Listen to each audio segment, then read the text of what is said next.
Assalamualaikum warahmatullahi wabarakatuh.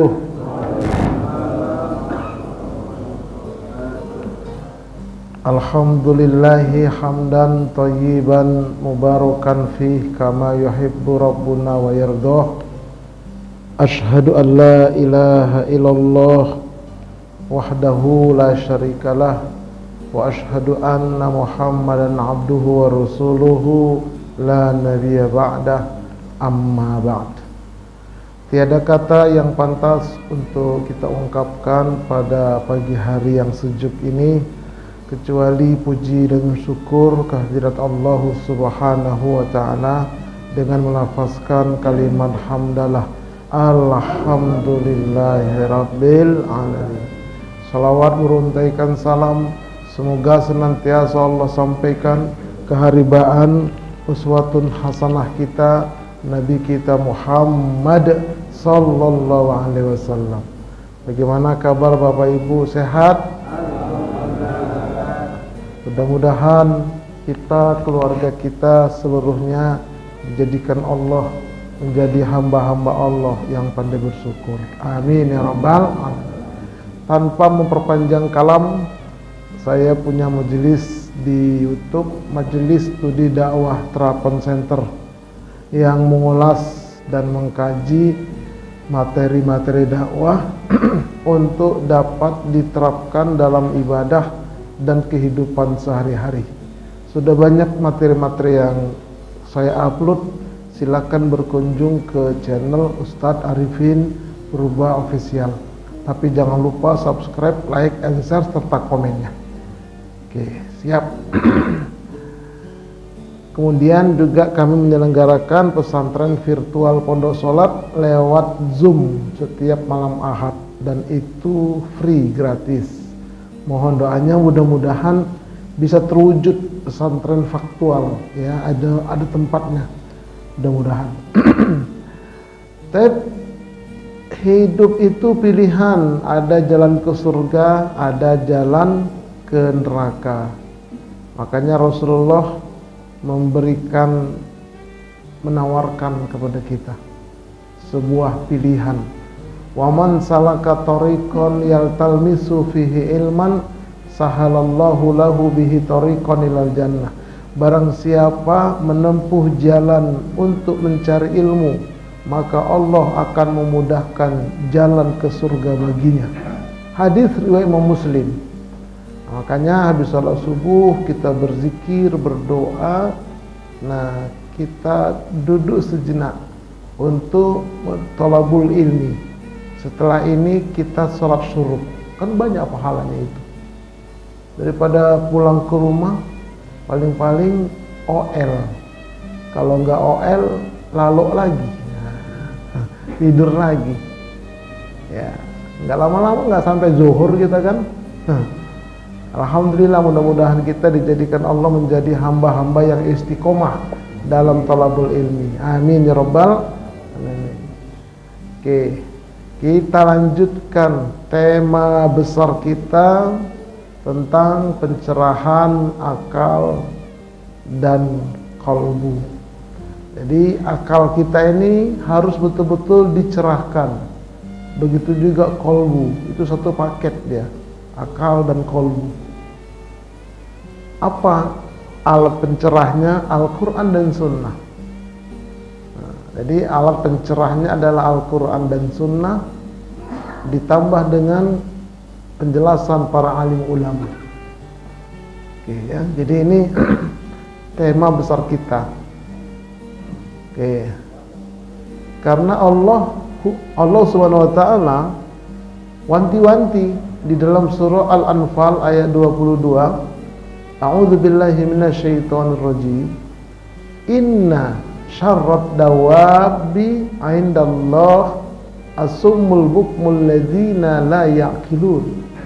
Sesungguhnya binatang atau makhluk yang paling buruk di sisi Allah ialah orang yang bisu, yang tuli, dan tidak menggunakan atau tidak mengisi dan tidak menggunakan akal. Bisu, tidak berani berkata yang benar, tuli, tidak mau mendengarkan kebenaran, dan kemudian tidak mengisi, tidak menggunakan akal. Itulah binatang melata yang paling buruk di muka bumi. Jangan sampai kita termasuk yang diancamkan oleh Allah ini. Na'udzubillahi min dzalik. Nah, agar kita tidak termasuk, ayo kita isi akal kita dan kolbu kita. Kita cerahkan, tentu dengan Al-Quran dan dengan Sunnah Rasulullah Sallallahu Alaihi Wasallam. Baik, nah subtema kita pada pagi hari ini adalah perbedaan antara negatif thinking. Negatif thinking itu berpikir negatif, ya. Perbedaannya dengan waspada, juga positive thinking. Ini tiga ini ya. Orang datang ke rumah kita, itu macam mana tuh Ustaz? Kalau kita curiga nanti HP kita hilang, boleh nggak? Atau waspada? Atau kita positive thinking aja? Nah, ini kan serba salah ya. Ustadz Purba datang ke rumah Bapak Ibu, udahlah kita positive thinking, yakin. Nah, ada uang di situ dolar 3 ikat. Wah, coba ngeri loh. Apakah kita curiga, negative thinking, waspada, udahlah karena ustadz kok ada. Nah, ini penting. Ini kehidupan kita sehari-hari begitu. Islam mengajarkan ini. Ini jarang dikaji lebih dalam. Kebanyakan hanya narasi aja. Ini kita mengkaji ke dalam, lalu kita terapkan. Oke ya, kita terapkan. Ayo. Ini saya belum sampai kepada bagaimana berpikir, berpola pikir dalam beragama, belum. Itu nanti puncaknya itu. Puncaknya nanti. Ini kita baru dalam kehidupan dulu. Nah, berpikir negatif. Apa sih maksudnya Ustaz? Dalam kehidupan sehari-hari kita sering dihadapkan pada berbagai situasi yang menuntut untuk mengambil sikap dan keputusan. Hidup sehari-hari dituntut kita untuk ambil keputusan. Sementara berpikir negatif atau suudzon adalah perbuatan tercela yang dilarang oleh Allah. Tuh, tahu kita itu. Namun tidak boleh cuek dengan mengabaikan potensi ancaman yang ada. Waspada adalah sikap yang penting untuk menjaga diri dari bahaya yang ditimbulkan oleh orang lain. Lantas, bagaimanakah membedakan antara berpikir negatif dan waspada itu? Bagaimana bersikap seimbang antara berbaik sangka dan berhati-hati? Ini yang harus kita renungkan, karena kita dikasih akal, ya, dikasih otak. Fisiknya itu otak, di dalam otak itu ada akal. Fisiknya itu namanya hardware, akal itu namanya software. Nah, ini program dan aplikasinya. Oh, keren nih. Oke, ya. Jadi sekali lagi, inilah yang akan kita kaji tentang berpikir negatif, waspada, ya, berbaik sangka atau berpikir positif, atau berhati-hati. Nah, bagaimana itu? Baik.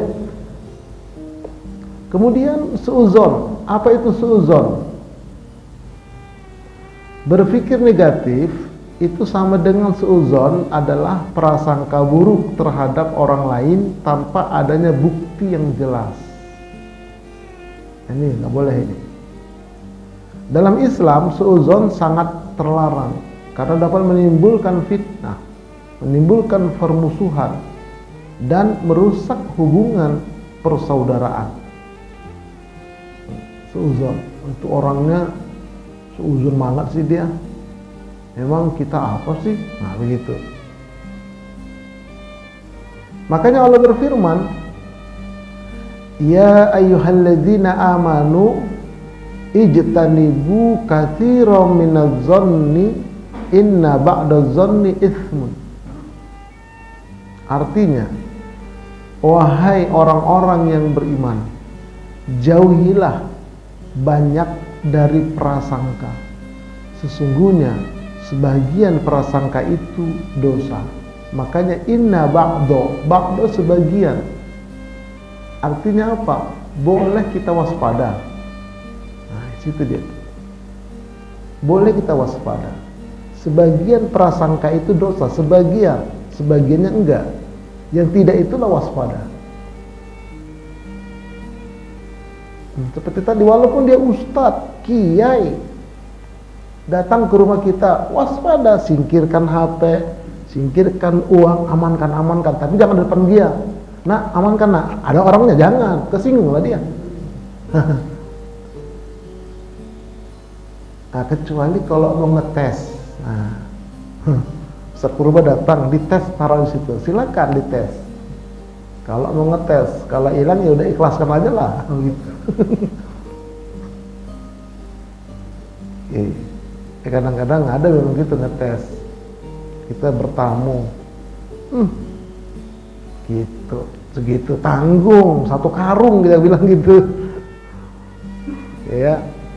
Nah, jadi ini ayatnya ini surah Al-Hujurat ayat 12.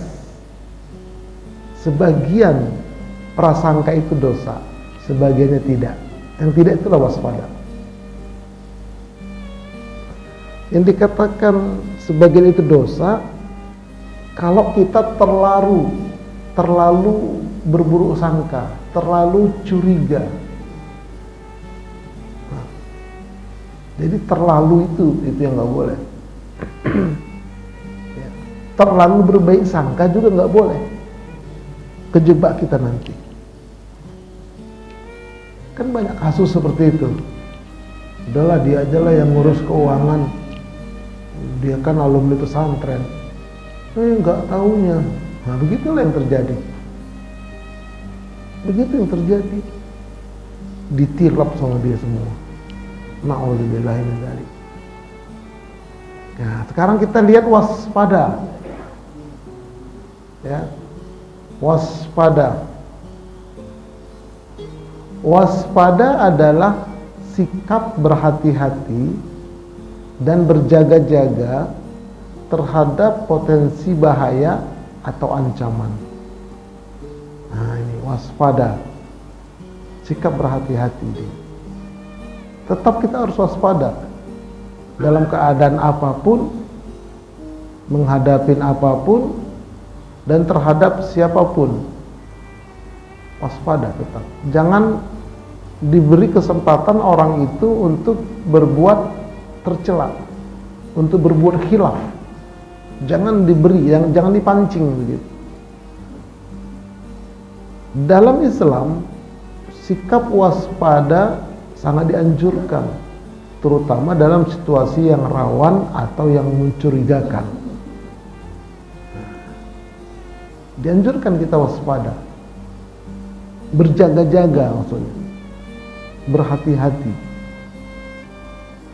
Waspada bukan berarti harus selalu curiga dan berprasangka buruk terhadap semua orang. Nah, ini juga waspada bukan berarti setiap orang harus diwaspadai, setiap orang harus berburuk sangkain. Siapa yang wajib siapa yang pantas kita waspadai, siapa yang pantas tidak kita waspadai. Ada kok teman-teman kita, teman yang memang sudah sahabat karib lah. udah nggak ada lagi batas antara kita sama dia. Nah, itu bolehlah seperti itu. Namun pun begitu tetap harus ada sedikit, harus disimpan sedikit waspadanya. Jangan di-los begitu saja, jangan. Kecuali kalau sama orang tua, sama keluarga dekat, nah itu lain masalah. Kemudian sikap waspada menunjukkan bahwa harus memiliki kesadaran terhadap lingkungan sekitar dan mampu mengantisipasi potensi bahaya yang ada. Nah, ini jadi harus betul-betul kita punya kesadaran yang tinggi. Makanya Allah berfirman, ya ayyuhalladzina amanu khudhu hizrakum. Artinya, wahai orang-orang yang beriman, bersiap siagalah kamu. Ya, bersiap siagalah kamu. Jadi Allah perintahkan kita senantiasa waspada dalam keadaan apapun, apalagi situasinya situasi zaman Nabi dulu, situasi perang, tetap waspada. Oke. Nah, kemudian cara menyeimbangkan antara berbaik sangka dan waspada. Gimana cara menyeimbangkannya supaya tidak berat sebelah dia? Pertama, melatih kolbu untuk berbaik sangka. Biasakan diri untuk melihat sisi positif dari setiap orang dan dari setiap kejadian. Hindarkan pikiran-pikiran negatif yang dapat merusak kolbu dan pikiran. Nah, ini kita latih kolbu kita untuk senantiasa berbaik sangka. Itu dulu. Berbaik sangka dulu, kita husnuzon. Ya, kita latih. Jadi kalau ketemu sama siapa, menghadapi siapa itu jangan berburuk sangka dulu, tapi berbaik sangka. Itu dikedepankan. Tetap ada di belakangnya, waspada tetap ada, tapi husnuzon dulu. Dalam menghadapi apa saja, misalnya kita mengikuti tausiah, udah dengerin dulu, berbaik sangka dulu. Nanti dalam tausiah itu, ceramah itu ketahuan 3 menit, 5 menit, 10 menit pertama, ketahuan itu kemana arahnya. Begitu cara. Sebetulnya tausiah itu maksimum itu 45 menit udah mantap itu. Kalau bisa bertahan 45 menit. Maksimum sekali 1 jam. Maksimum sekali. Lebih dari itu udah luber dia. Udah lumer. Nah, makanya jangan berburuk sangka dulu, ikutin dulu. Kemudian mencari informasi yang akurat. Hindari menyebarkan informasi yang belum jelas kebenarannya, karena hal itu dapat menimbulkan fitnah dan merusak hubungan sesama manusia. Misalnya ada informasi apa, tabayun dulu. Tabayun itu check and recheck atau di cross check. Itu tabayun. Cari informasi yang sebenar. Jangan sampai kita menyebarkan hoax, akhirnya menyesal. Sebagaimana Allah mengingatkan dalam Al-Quran, ya ayyuhalladzina amanu in ja'akum fasikum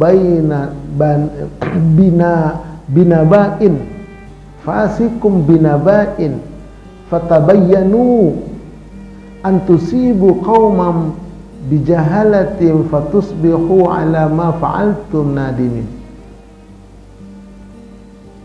Wahai orang-orang yang beriman, jika datang kepadamu orang-orang fasik membawa suatu berita, maka periksalah dengan teliti agar kamu tidak menimpakan sesuatu musibah kepada satu kaum karena kebodohanmu tanpa memeriksa suatu berita sehingga kamu menyesali perbuatanmu itu. Ini banyak di dunia maya, di dunia WA. Begitu kita dapat informasi langsung kita share, itu hati-hati. Ternyata salah saya. Makanya dicek dulu. Bila perlu di cross check kepada yang ngirim pertama. Ini berita ini bener nggak ini? Ente tahu nggak ini dari mana? Enggak, saya juga dapat dari orang. Nah itu, dapat dari sebelah. Istilahnya kan begitu. Tabayun dulu, supaya nggak menyesal kata Allah. Apalagi terkait informasi, ya katakanlah tokoh agama, guru-guru kita. Nah itu kita harus tabayun. Tidak boleh kita main langsung share, kita beritakan kepada yang lain, emang dia begitu tuh, emang, jangan. Tabayun dulu, cari informasi yang jelas. Nah ini kata Allah, ini kalau berita datang dari orang fasik.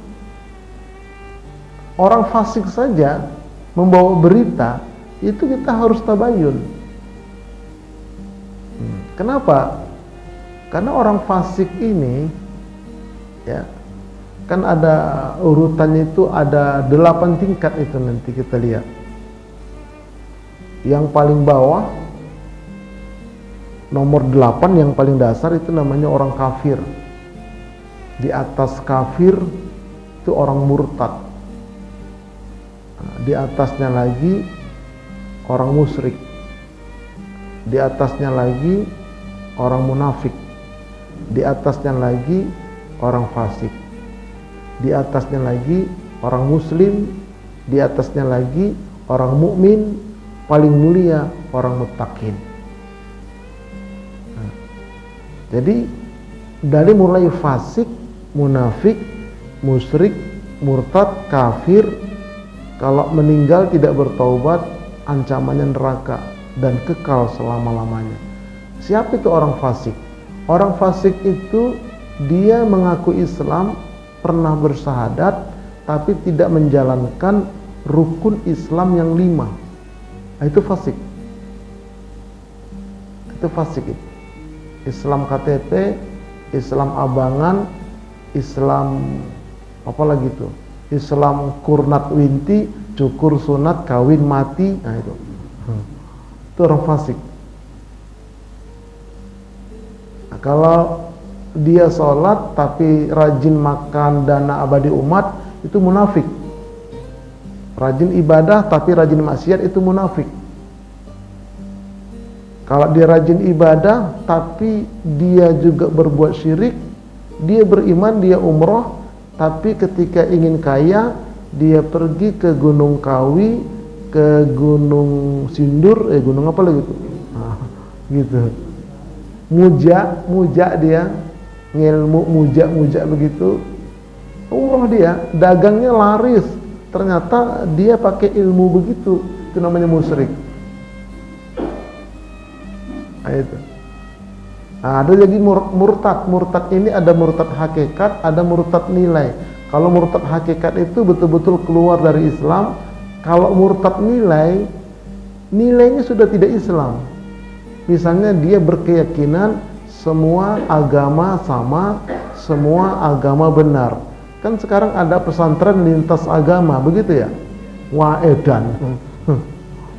Pesantren kok lintas agama? Pesantren apa? Nah itu. Ada, nggak apa-apa lah, semua kan agama sama. Nah, itu murtad nilai nanti dia. Nilainya udah nggak ada di sisi Allah. Nah, hati-hati. Nah, jadi orang fasik bawa berita itu harus tabayun. Orang fasik. Karena apa? Karena potensi salahnya itu besar. Walaupun kelihatannya bagus informasinya, harus tabayun. Kan sekarang banyak jebakan-jebakan Batman itu kan banyak sekali. Ini ada bantuan untuk Palestina, kita kirimlah, nggak tahunya masuk ke rekening dia. Jadi harus tabayun dulu, ini benar nggak ini berita, ini benar nggak ini informasi, supaya nggak menyesal, kata Allah. Inilah berpikir ya, waspada namanya, tabayun, cari informasi yang sebenarnya, klarifikasi dulu. Ya misalnya lagi kita ditelepon nih, Bu, anak ibu sekolah di sini ya? Iya, Bu, anak ibu sekarang kecelakaan, sedang di rumah sakit. Ini mau diambil tindakan, tapi harus bayar dulu, kalau enggak ini bahaya. Berapa? 10 juta. Paniklah dia kan, langsung di TF. Selesai. Tabayun dulu. Oh iya, terima kasih ya. Kita teleponlah ke sekolah. Enggak ada kok anak ibu. Itu berarti penipuan. Karena kan banyak seperti itu. Jadi kalau ada berita-berita begitu harus tabayun. Bu, ada apa lagi nih? Saya kemarin lihat suami ibu bonceng perempuan. Akhirnya dia balas lagi. Oh iyalah, kenapa? Kan suamiku tukang gojek. Aman dia. Jadi kalau ada berita-berita itu tabayun. Jangan cepat ambil keputusan dan ambil kesimpulan. Ya. Nah, kemudian cara menyeimbangkan antara berbaik sangka dengan waspada. Berpikir kritis yaitu mampu menganalisis informasi dan kejadian dengan objektif dan rasional. Jangan mudah percaya pada berita atau informasi yang belum terverifikasi kebenarannya. Ya, selalu mengecek informasi dari berbagai sumber yang terpercaya. Apalagi kalau informasi itu sudah turun-temurun dia. Seperti ini, maaf sekarang ini kan kasus misalnya tentang nasab, ya nasab apa itu? Ba'alawi ya? Iya, itu kan rame lagi tuh antara PWI sama Ba'alawi, saling begitu. Nah kita sebagai umat bagaimana ini? Udah terlanjur saya Ustadz, cinta banget saya, begitu. Ada yang cintanya itu nggak main-main, ditodong minta duit 100 juta langsung, karena keturunan Nabi kan gitu. Dan seterusnya. Ini maksud saya untuk berpikirnya ya, bukan untuk berpihak yang mana-mana. Nah, ada yang mengkritis, meneliti dan seterusnya.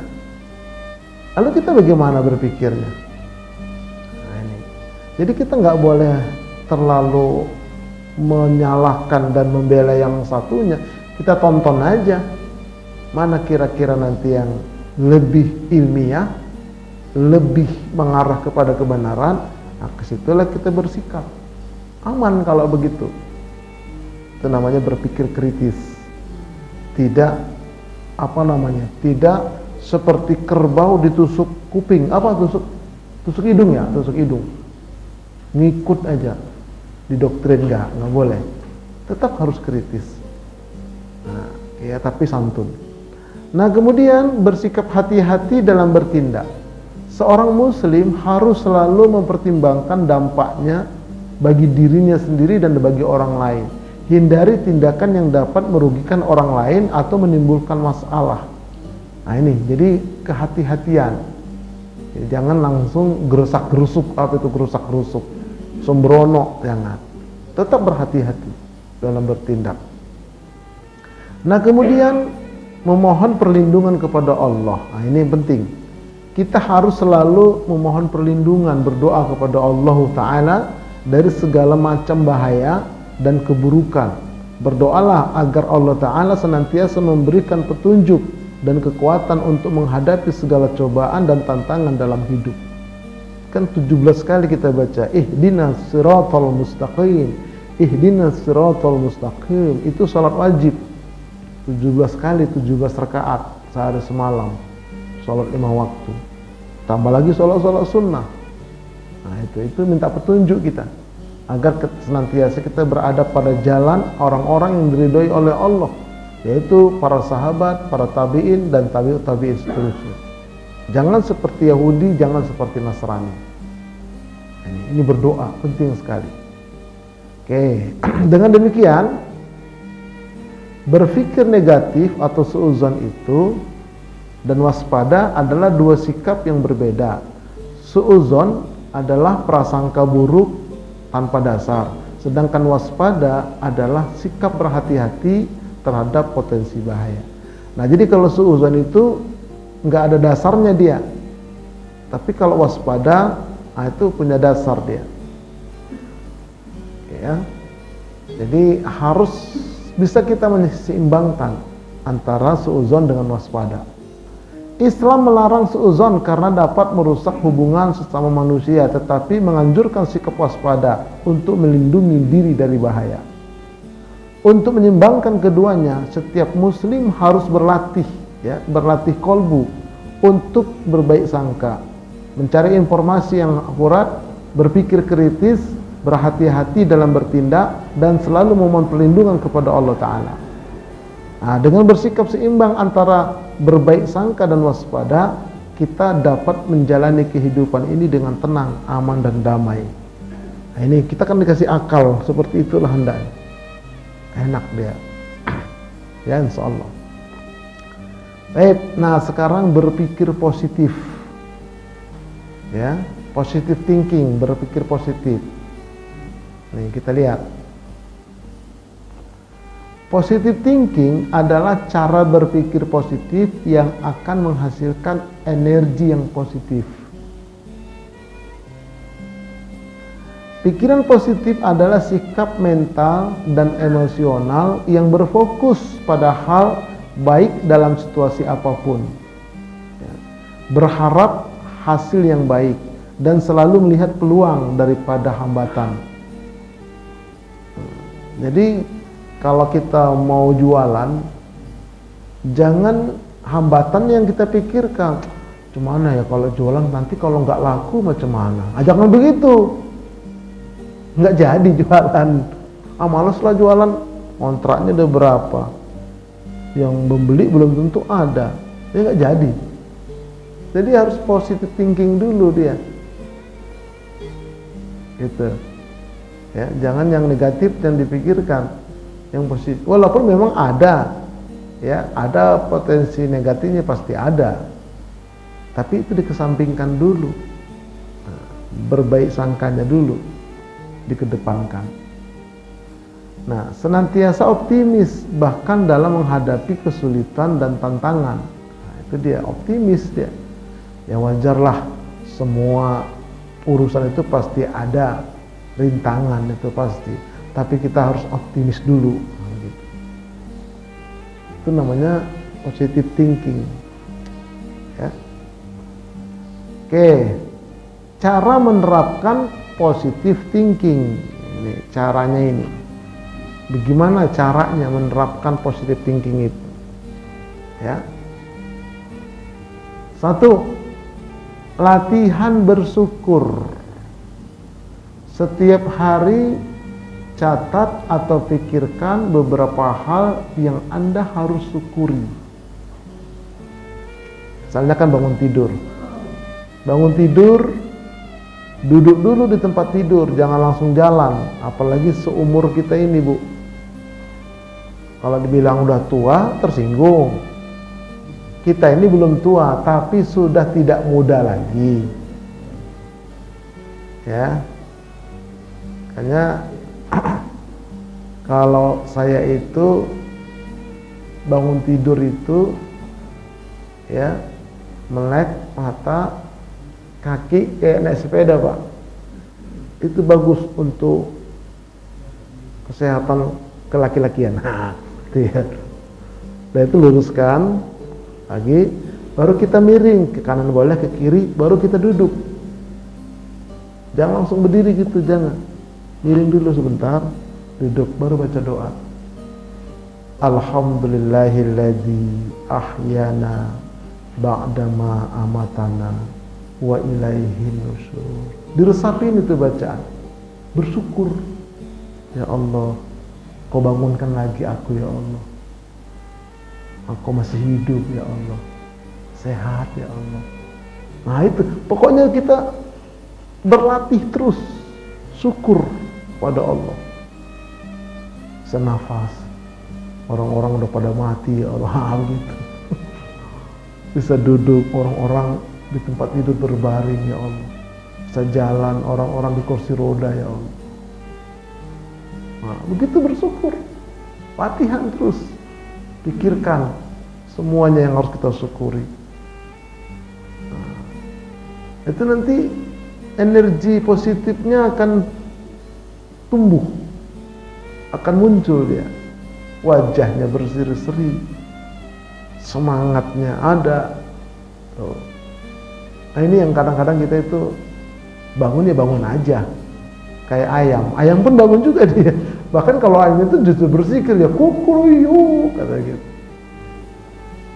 Nah, jadi latihan lah ini terus bangun tidur kapan aja duduk bacakan Alhamdulillahilladzi ahyana ba'dama amatana wa ilaihin nusyur. Tambah lagi setelah itu alhamdulillah wa syukrulillah, alhamdulillah wa syukrulillah. Terus seperti itu dilatih. Nah, itu satu. Yang kedua, mengubah sudut pandang. Cobalah lihat sisi baiknya dari setiap situasi yang menantang. Nah ini. Ya kita menghadapi sesuatu yang kita rasa nggak enak.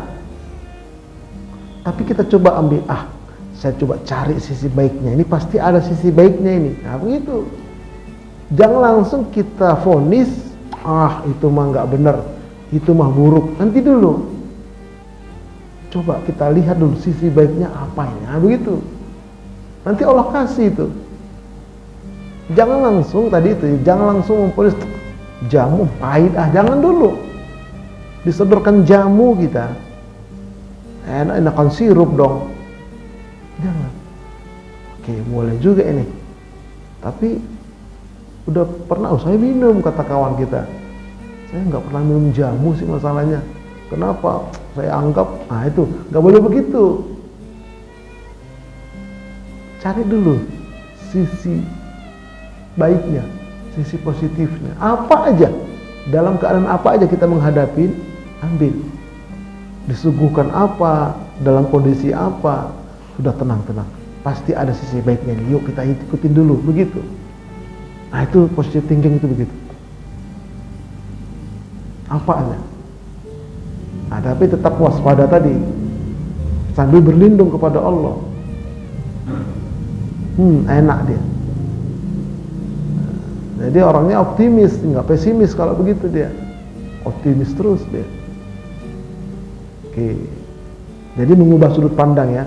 Artinya cari sisi baiknya dulu. Ada insya Allah. Nah kemudian afirmasi positif. Maksudnya afirmasi ini mengulang-ulang kalimat positif kepada diri sendiri. Seperti saya bisa, saya kuat. Begitu. Aduh kayaknya nggak bisa deh. Itu udah selesai kalau gitu. Belum apa-apa udah nyerah duluan.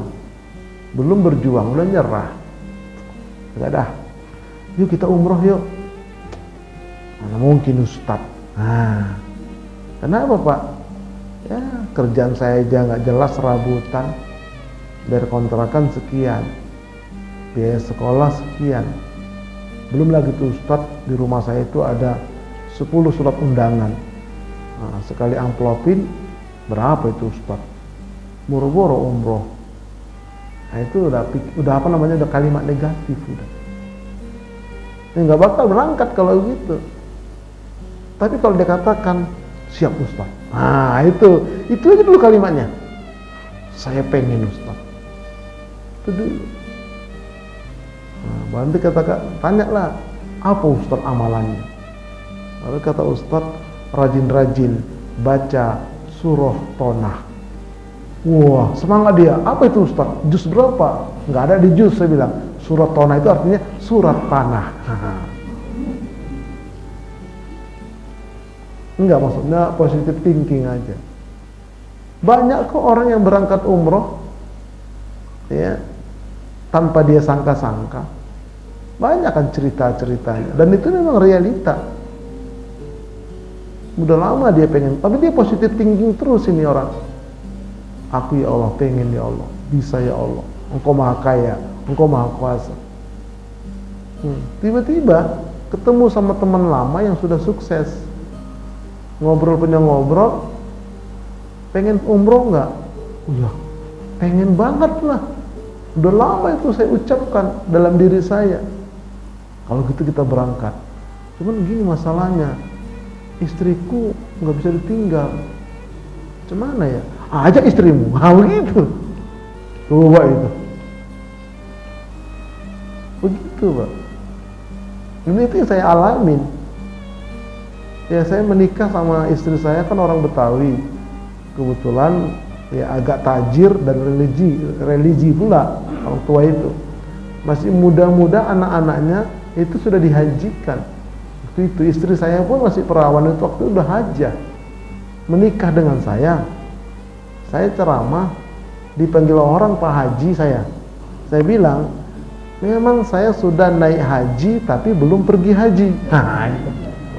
Ini pengalaman sendiri betul.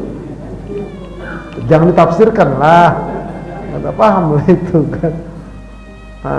Tapi langsung saya mengucap, ya Allah, aku bisa, ya Allah, ya Allah, dengan rahmatmu, dengan ridhomu, berdoa terus. Nah jamaah saya di Kemanggisan, orang Betawi juga, tajir juga, punya perusahaan. Ustaz mau haji enggak? Ya nggak bisa ngomong saya. Kok diem Ustaz? Kayak disambar geledek Ji, saya bilang. Siapa yang gak mau, saya bilang. Daftar haji biasa 25 juta DP-nya kan begitu. 3 bulan ketemu sama teman yang punya travel plus. Ustaz udah berangkat haji belum? Baru daftar doang Ji, saya bilang. Udah, ambil aja duitnya. Maksudnya apa? Serahkan ke travel saya, terus berangkat kita.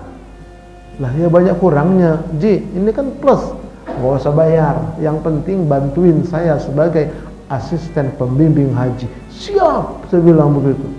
Berangkat. Ini bukan untuk sombong-sombongannya, tahadus binikmah. Sejak itu sampai sekarang udah 14 kali saya ke sana.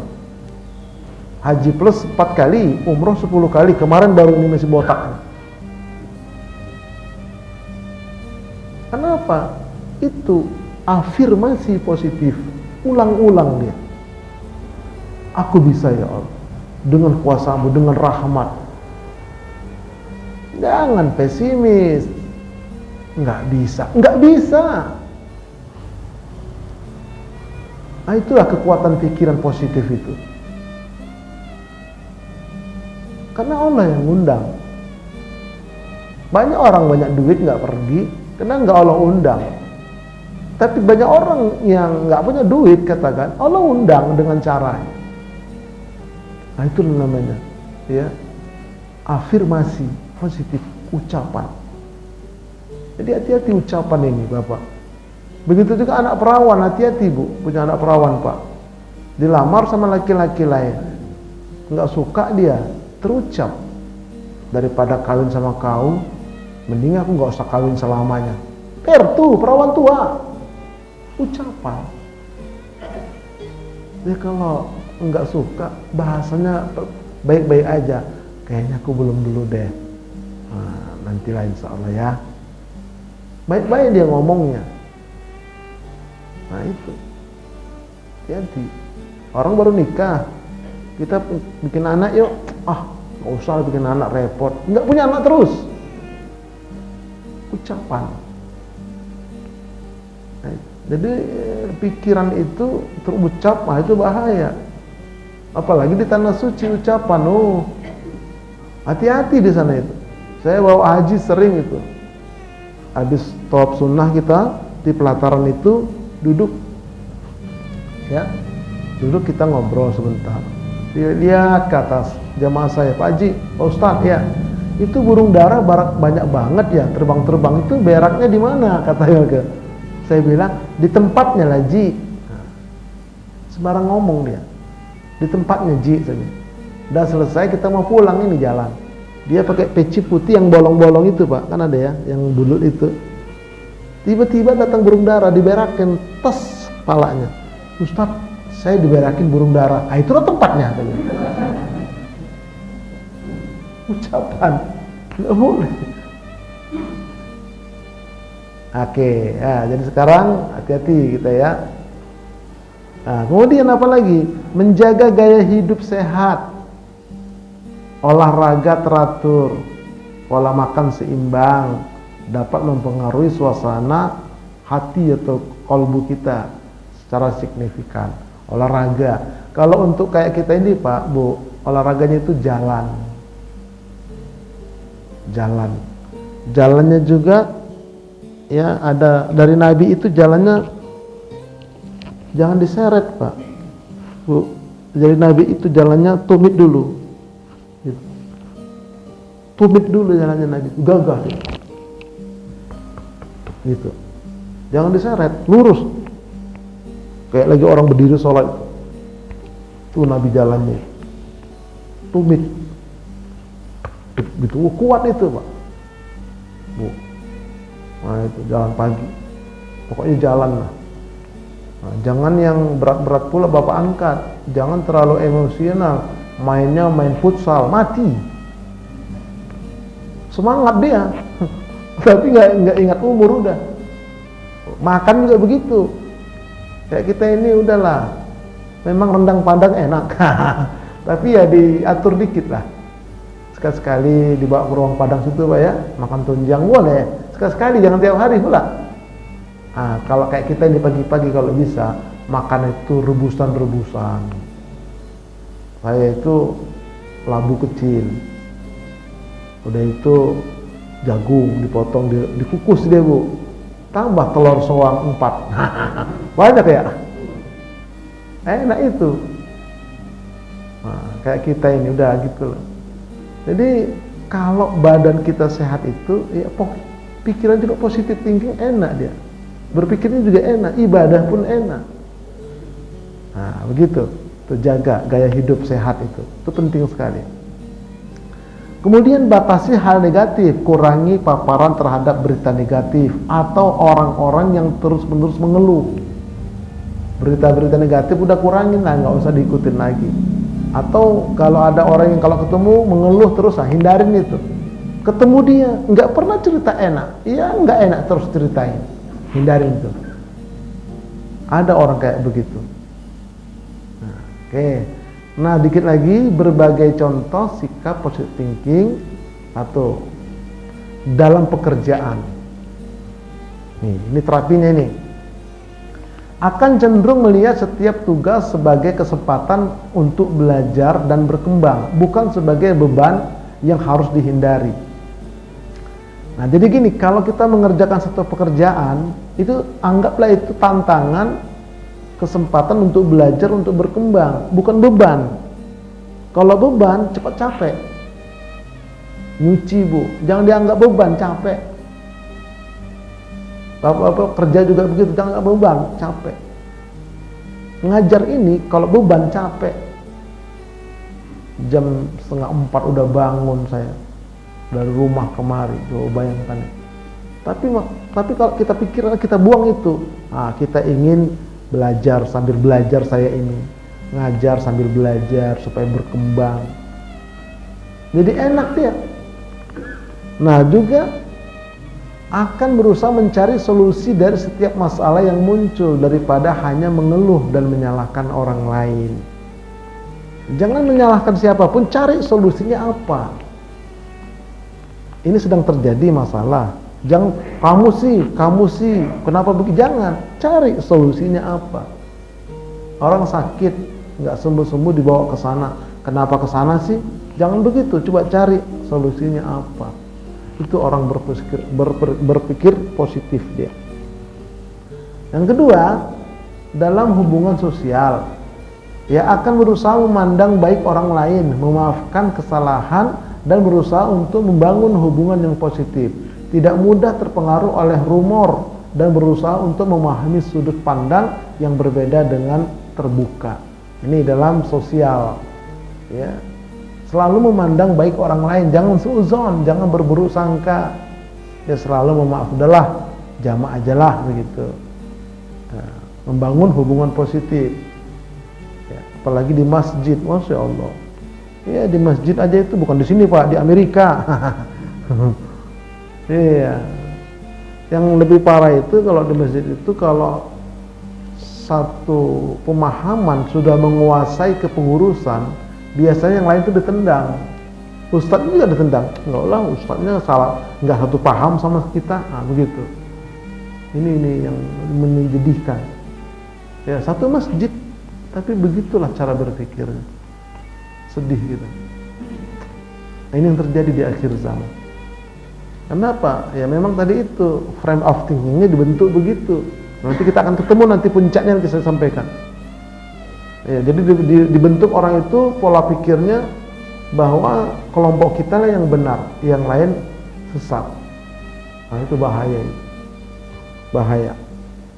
Nah, bagian terakhir, dalam kesehatan akan lebih mudah untuk menghilangkan stres dan bisa menjaga keseimbangan emosi kalau dia positive thinking, berusaha menjaga pada pola makan dan tidur yang sehat serta melakukan aktivitas fisik secara teratur.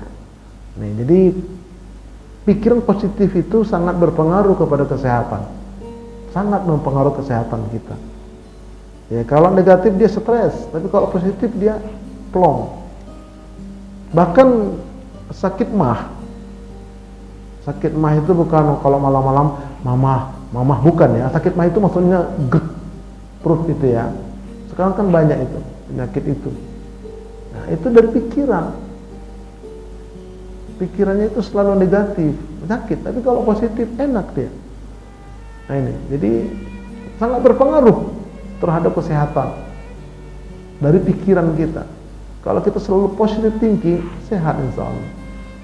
Ya. Nah, kemudian ini dia. Ya. Dalam belajar akan berusaha mencari cara untuk memahami materi pelajaran yang sulit dan tidak mudah merasa putus asa jika mengalami kesulitan. Ini bagi pelajar ya. Selalu berusaha untuk fokus pada tujuan akhir dalam belajar, yaitu meningkatkan pengetahuan dan keterampilan, bukan hanya mencari nilai yang tinggi. Nih, bagi anak-anak yang masih kuliah.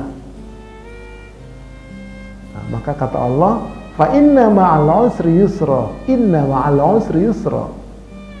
Karena sesungguhnya sesudah kesulitan itu ada kemudahan. Sesungguhnya sesudah kesulitan itu ada kemudahan. Dua kali Allah. Kata Allah, di balik sulit ada mudah, di balik sulit ada mudah. Jangan menyerah. Dua kali Allah ulang di situ. Nah, inilah pentingnya berpikir positif itu. Jangan langsung down, jangan langsung putus asa. Pasti ada kemudahan, begitu. Nah, juga disebutkan dalam hadis. Nih ya, dalam hadis ini. Bersungguh-sungguhlah pada perkara yang bermanfaat bagimu. Nah, sungguh-sungguh kita. Mintalah pertolongan kepada Allah. Tuh, selanjutnya, janganlah kamu bersikap lemah. Jangan down, itu maksudnya. Jika kamu tertimpa sesuatu, janganlah kamu katakan, seandainya aku berbuat demikian, pasti akan demikian dan demikian. Akan tetapi katakanlah, qadarullah wa ma syaa fa'allah. Allah yang telah mentakdirkan hal ini dan Allah yang menghendakinya. Sesungguhnya perkataan seandainya itu membuka pintu perbuatan setan. Nah, jadi nggak boleh coba tadi begitu ya, seandainya begini ya, coba bawa ke sana ya. Kenapa dibawa ke rumah sakit itu? Itu setan kata Nabi. Nggak boleh seperti itu. ya kita bawa ke situ, ya sudah. Kalau memang dia meninggal, qadarullah, masya Allah, kehendak Allah, ya, kuasa Allah dan kehendak Allah. Nah, tapi di awal di sini bersungguh-sungguhlah pada perkara-perkara yang bermanfaat. Ya, minta pertolongan kepada Allah, jangan kamu bersikap lemah. Nah, ini namanya berpikir dan bertindak positif. Nah, bersambung nanti insyaallah. Wallahu a'lam bishawab. Kira-kira demikian. Kalau ada pertanyaan satu atau dua, dipersilakan sebelum kita sholat syuruk. Assalamualaikum warahmatullahi wabarakatuh.